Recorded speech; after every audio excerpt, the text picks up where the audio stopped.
dance at the club. Great.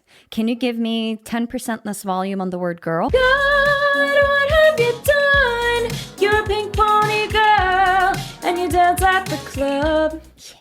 How did that feel? Better. Literally one tiny adjustment, and 5 seconds later, Allie sounded and felt a lot better singing a song that she had struggled with for years. That is the power of removing all the stuff that doesn't serve you as a singer, and is the foundation of the VoxTape method that we have developed here at our studio. Hey singer, in case you're new here, my name is Lara. I'm the founder of VoxTape Studios, an online coaching studio for singers. And today I want to show you why reducing effort is by far the most effective and efficient way to finally singing the songs that you've always wanted to, but that have felt out of reach. At VoxTape Studios, we always say that it is not your voice that's the issue. It's all the stuff that you have layered on top of it that is holding you back. And we need to remove those layers so that your natural voice underneath it can come out and actually has room to grow. Literally just this last week, I was in a first-time lesson with someone. Her name was Elizabeth, and she said that singing had always felt easy for her until she decided to learn more about it. My voice never used to hurt when singing in the car very badly. Even if I got louder, this or that, it's only when I started to do techniques and everything feels tense now. The more she learned about all those different techniques, especially about breathing and support, the worse singing started to feel for her. And by the time she was in a lesson with me, singing was almost feeling a little bit painful and definitely not like a joyous activity anymore, something that she would just do. It now became almost a little bit of a chore. So what we worked on was stripping away all these layers that she had built on her voice that were burying her natural voice. And within literally just a few minutes, singing started to feel normal and like a joyful thing for her again. Is it feeling good? Really good. It feels like I'm a normal person. Okay. You're just a miracle worker, casual. Now, of course, I'm not saying that you should just forget about learning how to sing and forget about technique and all those things, and that you should just sing and not think about anything.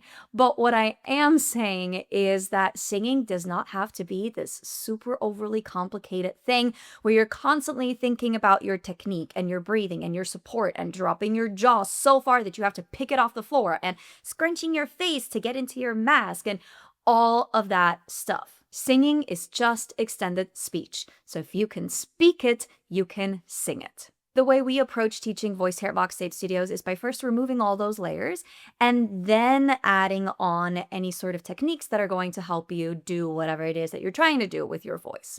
So I'm going to walk you through the 5 layers, the 5 most important ones that we need to strip off your voice first. That is releasing tension in the jaw, the tongue, the neck, and the face, and volume. I'll also be showing you a few examples so that you can see what we did to remove those layers and what the result was of removing said layers as well. Now, just a quick disclaimer, all of these before and afters that you're about to see in the rest of this video all happened within the same lesson. So within just minutes of working on the voice, not over months and months and months of training. That is because when you're removing stuff off your voice first, before you're piling on a bunch of other stuff, you can actually see results really quickly as long as we're removing the correct layers for your specific voice. And please be sure to stick around till the end, because the biggest thing that trips people up is not actually removing the layers or working on the techniques or anything like that. It is what happens to your brain once singing finally feels more effortless. I do not want your brain lying to you and you believing it, because that's what happens all the time, and that's the biggest reason why people get stuck, okay? So be sure to stick until the very end. All right, let's start with jaw tension. This is a topic that is very widely discussed on the internet and in lessons in general, and usually we hear that singers need to drop their jaw and open their mouths more. And that is absolutely true for some singers. For example, like Khalil, he was not really opening his mouth very much when he was singing. He was almost like a little bit singing through the side of his mouth too. And that made it a lot harder for him to sing notes that should be easily accessible to him. Have a quick listen here. Me before and Caesar had no vein, haunting my soul. as you can hear, already sounding really, really good, but I knew he could do a lot more. So we worked on releasing that jaw, dropping it a little bit more. We were pushing it in here, massaging it here, and just getting used to this more long, dropped, and open feeling. And the result was pretty darn amazing. It's driven me before, it seems to have a vague. I feel like when I first started, it felt harder and it was weaker, just more effortless. Like I wouldn't have to try as hard. That's crazy. He said it himself. The second time around, it sounded and it felt better. It was more open, more well-rounded. The tone was more full. And most importantly, it took less effort. That is a win-win, baby. Now, here's the thing, though. Opening your mouth more is not always the solution. It worked for Khalil, but it didn't work for Danny. Danny has been told over and over again by all of the professors and the voice teachers that she was working with that if she wanted to hit high notes with power, that she would have to really open her mouth. And so that's what she did. But she still kept flipping up into a more soft kind of head voice sound on these high notes that she wanted to belt. Have a listen. Try to lock me in this cage. I won't just let it out. Yeah, that's the place. Did you see how on the word lay, she was really opening her mouth, but she still flipped into a head voice? All right, so what we did together was practicing the CC exercise. CC, CC, CC, CC, CC, CC, CC, CC. So it allows us to sing with a lot of power on a much smaller opening in the mouth, which allowed her to control her power rather than letting it go everywhere and then still flipping. Here's what happened. I won't just let me down and die. Wow. Much better, I feel. Sounding awesome! Now, of course, she still opened her mouth because she wasn't singing Cece anymore. She was singing lay. And if I'm just speaking lay, well, my jaw is dropping. And so she allowed herself to let the jaw drop naturally as much as it wanted to, rather than like, lay, like really, ripping it open. This just shows you, if you remove the tension, the power follows. And I know that seems really weird because we're like, all right, I want to sing with more power, which means the logical conclusion would be I have to work harder. But it is actually the opposite. The harder you work, the more constricted everything feels and sounds too. So we need to let that constriction go so that the sound can come out more freely, which is what makes you sound more powerful. And by the way, stripping away all these layers is still important even if you do not want to belt and sing with a bunch of power. This applies to more soft and floaty kind of singing as well. It is just as important there. Alrighty, let's move on to the tongue. Now, with the tongue, we don't just want to relax it, right? Because we need it to articulate words. Otherwise, we would just be singing, ah, and we're most likely singing some sort of lyrics, right? So we need the tongue. But what a lot of times happens is the tongue likes to cramp up a little bit and almost like, shoot back into your throat, which makes your throat feel constricted, and it really can change the tone of your voice, giving you a little bit of the Kermit the Frog kind of sound here. That would be a very extreme version of tongue retraction, which is a form of tongue tension. Okay, so Nia was struggling with this a little bit, with this tongue tension and tongue retraction. Have a listen. That's all you gave me when you said goodbye. But someday, baby, someday, darling, you're gonna miss me. Hear how the top notes sounded just a little bit stuck? She was also going flat ever so slightly on those top notes as well. So that showed me, all right, something's getting stuck and we need to remove that so that the sound can come out more freely. And obviously in her case, it was the tongue because I could hear it. It has a very typical tone. So what we actually did was put a little skewer underneath her tongue, wrap the tongue around it, and sing while pushing the tongue forward to create this reverse tongue tension, essentially, as head vocal coach Emily at our studio likes to call it, reverse tongue tension, pushing the tongue forward rather than letting it retract back. And then, we tried it normal again with just the lyrics without, the skewer underneath the tongue. And this was the result. That's all you gave me when you said goodbye. But someday, baby, someday, darling, you're gonna miss me. That's the easiest I've ever sung that song. My voice feels a lot more fluid. Like there was no tension anywhere. It was just like, lovely. Again, same thing here. Remove the unnecessary layer, the tension, and singing sounds and feels a lot better. Yay! Now, oftentimes, tongue tension is kind of like creeping through a whole song or your whole range or your whole singing in general. Other times, it only shows up on certain notes. And that is what happened with Doug. He was bringing in an original song and it had the word heart in it. And it almost sounded like he was combining the R with the ah vowel. So it was almost like heart rather than heart. And so we worked on disconnecting the and the ah, the consonant and the vowel. We disconnected the two so that he could sing with a more open heart and not like a heart. He was not really singing heart, but it kind of went in that direction. Anyways, have a listen. It's easier if you just listen to it than me trying to explain it. Unbroken heart, unbroken heart.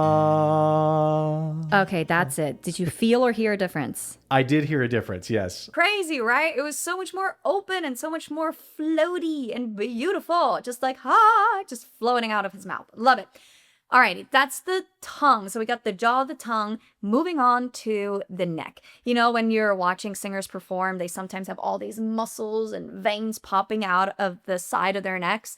Well, that just means they're working way too hard to create the sounds that they are creating. And Lena was no exception. She is a professional singer in Europe, touring and doing a lot of stuff, has a beautiful, beautiful, beautiful voice, but she was working a little bit too hard. And so here is a quick little clip of her singing The Greatest Showman. These hands could hold the world, but it'll never be enough. Never be enough. Did you hear how that last note, that top note, she was really just, pushing for that note? You could even see physically in her body how she was reaching forward with her neck, kind of doing this, right? Reaching forward with her neck, trying to sing that note. And there was just a lot of tension on that note, making that note come out really pushy. And so what we did was literally just holding down her neck muscles right here to get them to, just relax a little bit and not, tense up so much. And here's what happened. Never be enough. Okay. What? That was easy. Wait, that was awesome. Feeling that I'm doing too little. I feel like you're not even like singing, you're not even like trying. And I guess that's the right place. But it feels that I'm not like trying hard enough to get paid for it. I love what Lena said here at the end. I feel like I'm not working hard enough to get paid for it. We work with hundreds of singers every single year, and we hear this all the time. They feel like when they're working hard, that's when they know they're doing it right, right? They're singing more impressive songs and they're getting better because, they're working harder. And it is actually not true. And this is a sneaky little lie that we're told all the time. Singing is hard. It should not feel hard. Actually, the easier, the more effortless it feels, the better the results that you're going to get. And you literally just heard this, not just with Lena, but all the other examples as well. Another example is CB. She had already worked on releasing her jaw and her tongue, but somehow the notes still felt just a little stuck. Have a listen.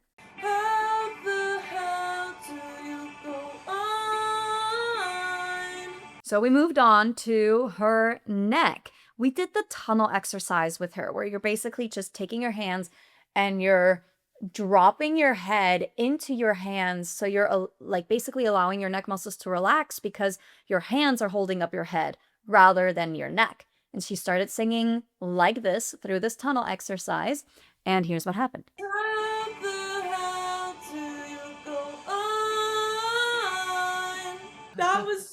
That's so crazy. No one's ever said neck tension before. It's always like jaw or tongue. That was so exciting. I feel like I had such a breakthrough. This is why it is so important that you're doing the right things for your voice, right? The tongue and the jaw didn't do anything for her, or at least not anymore. So we needed to find the right thing for her specific voice to get to that next step. Otherwise, you just start feeling stuck if you're not doing the right things for your specific voice. Now, we are not done yet, but usually this is where most people start. They cover the jaw, the tongue, the neck, and they call it a day. But my friend, we got more layers that we need to strip off of your voice.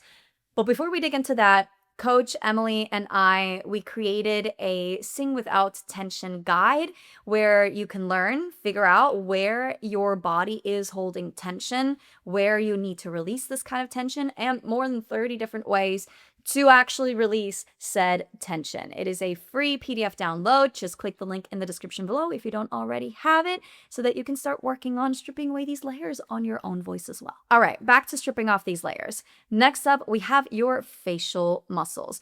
Again, most people think that singing is really hard, so they are trying everything possible to get the notes out, like lifting the eyebrows on high notes, or scrunching the face to get into a mix or like a really bright, powerful kind of sound, or just going like really wide and wild with the lips to really articulate everything. And I don't know why they're doing it. It's not very helpful. It actually just creates tension. Coach Emily always says that your facial muscles should be here to help you express yourself, to help you get the point and the story of the song across, not to help you hit certain notes. So we need to learn how to relax these facial muscles so that we don't rely on them to hit certain notes, but rather that we can use them for expression instead. Rachel is a singer-songwriter in LA, and she has this habit of using every single facial muscle to help her hit certain notes. Have a look. And I know you're trying to save me from a bad reputation, but truth was meant to be found. I lit a match, I found a bridge, I burned it down. I'm a woman misbehaving. Lots of movement happening, right? So first we helped her with her jaw. She was over opening her mouth and really using way too much of her lips, like too much movement in her lips. So we were just kind of having her hold here to bring awareness to this area, because a lot of times just being aware of what you're doing already solves the problem. So we did this, and then she was still like really lifting her eyebrows. So the next step was holding her forehead so that she could relax her eyebrows and not go wild with them. And here's what happened. I'm a woman misbehaving. I'm a woman misbehaving.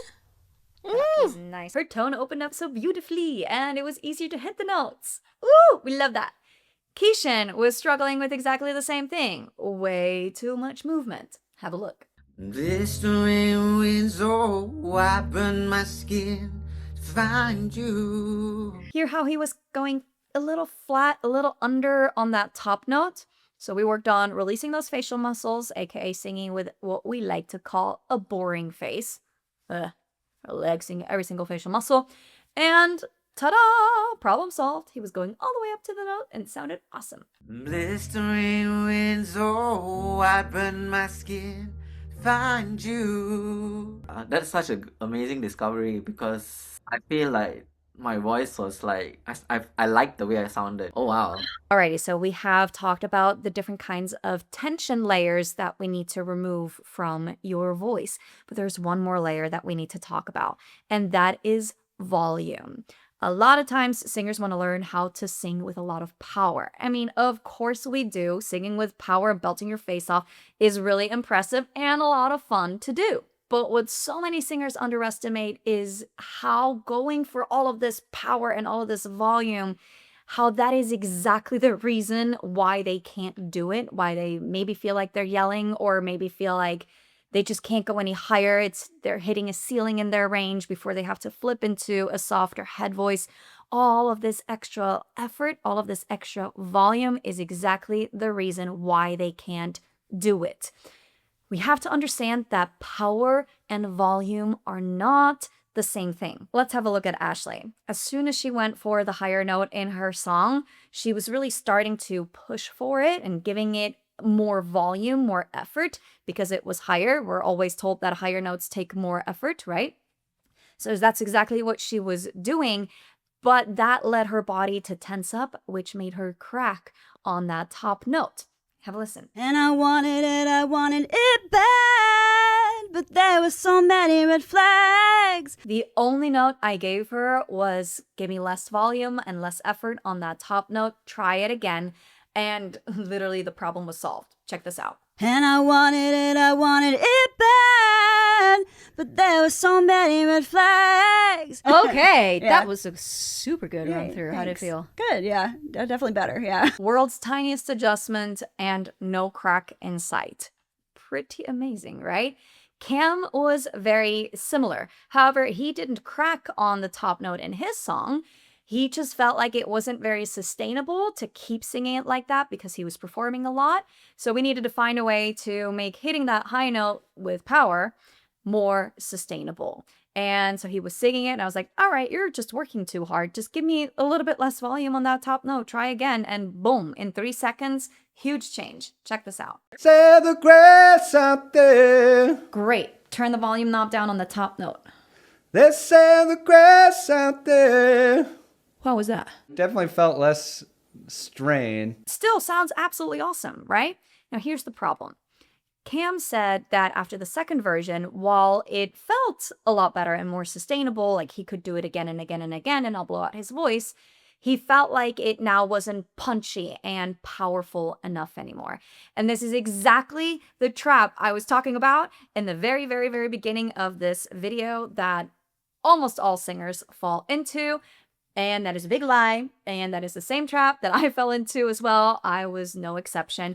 I was constantly overworking my voice and pushing and straining and just working really, really, really hard to hit high notes because I just really wanted to sing with power. So much so that I ended up with a vocal injury, but that's a story for another time. The problem was whenever I was doing less than that, I felt like it now wasn't powerful enough anymore. But that is literally just because I was used to singing with so much power that everything less than that felt like not enough.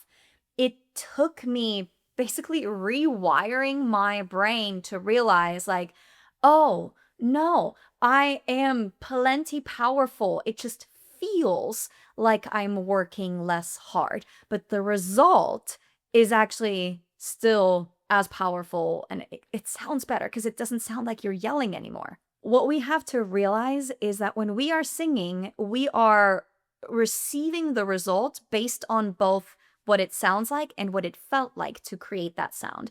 Your audience does not feel what it feels like to make the sound, they can only hear it. So how much effort you're putting into the note is of no meaning, no importance to them because they can only hear the result. And so what we have to focus on is putting in less effort to get a still same powerful result. And again, it's going to take a little bit of retraining your brain to understand like, oh, okay, this is actually enough, but it is absolutely doable. With Cam here, I told him, I'm going to challenge you on this because that second version still sounded plenty powerful to me. But you be the judge. Have a listen. Is this second version powerful or do you feel like something's missing? Let's say the grass out there. You make your own judgment, but to me, that sounds plenty powerful. I don't feel like I'm missing anything. And it's just a bonus that for him, it feels a lot more sustainable to do it like that as well. And again, like I said, you're gonna get used to it. And eventually you're gonna be like, oh my God, why did I work so hard? Why did I basically just yell on pitch? That's what happened to me. It's what happens to a lot of the singers that we work with. You're gonna get used to it and you're gonna be thankful for it in a few weeks from now. Okay, that was a lot. But if you are stripping away these 5 layers, tension in the jaw, in the tongue, in the neck, in the phase and you're reducing your volume, I promise you, singing these songs that you've always wanted to sing will get so much easier. You'll feel better singing those songs and you'll sound better singing those songs as well. Again, not everything applies to every singer. We're all different. We have different challenges and therefore different needs.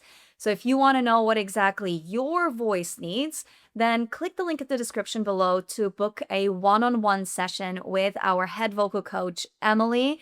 She is fantastic. She's basically going to do an entire vocal assessment for you where you'll be working on a song together with her in your one-on-one lesson so that she can get a full picture of your voice. She'll workshop a bunch of different things with you so that she can see how your voice reacts to what she's doing with you, so that you can understand, okay, this is where I'm at, and these are the things that I need to do in order to get to my goals. So just click the link below, find a day and a time that works for you, and she will send you the link to the Zoom lesson with her so that you can, see these changes in your voice quickly because you'll be doing the right things for your specific voice. Remember, the problem isn't your voice, it's all the extra stuff that you layered on top of it. It's not about doing more breath support, more technique, more opening your mouth, more. It is about doing less. That is how you're going to make progress a lot more quickly and how your natural voice underneath all of this extra stuff can finally come out. All right, that is it for today. Check out this next video here with Coach Emily, where she is talking more about the boring face. And otherwise, I'll see you in the next one. Bye.